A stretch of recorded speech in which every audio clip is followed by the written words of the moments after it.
Si on se réfère aux 3 piliers du développement durable, qui sont People, Planet et Profit, on se rend compte que historiquement, on a eu tendance à focaliser sur les profits. Et puis progressivement, on s'intéresse de plus en plus à la planète. Mais il ne faut pas négliger, pour moi, le point le plus important, c'est le premier P, c'est-à-dire people, c'est-à-dire l'être humain dans toute sa diversité. Aujourd'hui, les chiffres sont très parlants. 23% des employés dans le monde ont déjà été la cible de violences ou de harcèlement au travail. Ce sont les chiffres du Bureau international du travail. 6 femmes sur 10 va subir du harcèlement sexuel durant sa vie professionnelle, un homme sur 10. Donc il est urgent d'agir.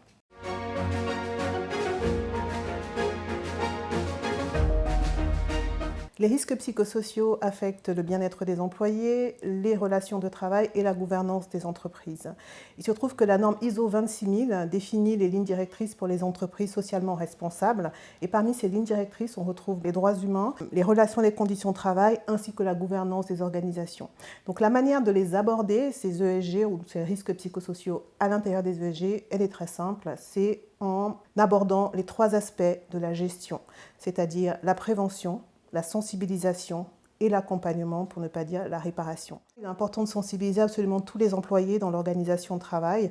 La prévention, il est important de renforcer les systèmes et les process internes pour permettre d'identifier et de détecter les risques le plus rapidement possible. Et en termes de réparation, il s'agit simplement d'accompagner les personnes qui sont affectées par ce type de comportement.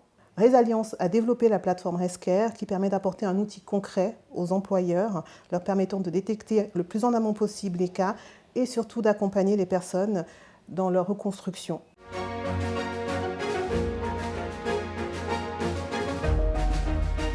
Les objectifs de développement durable concernés par les risques psychosociaux sont effectivement nombreux.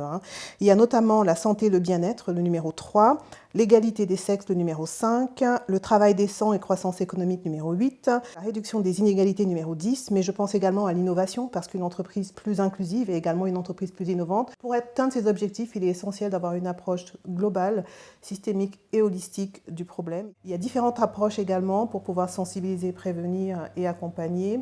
Et en termes de sensibilisation, il faut que ça aille au-delà des individus. Par exemple, à travers la Journée internationale contre le harcèlement et pour l'inclusion qui est célébrée tous les 24 mai, l'objectif est de mettre l'accent justement sur la sensibilisation à grande échelle et d'amener employeurs et employés à discuter ensemble pour trouver des solutions à ce problème qui est un vrai fléau pour les organisations au travail.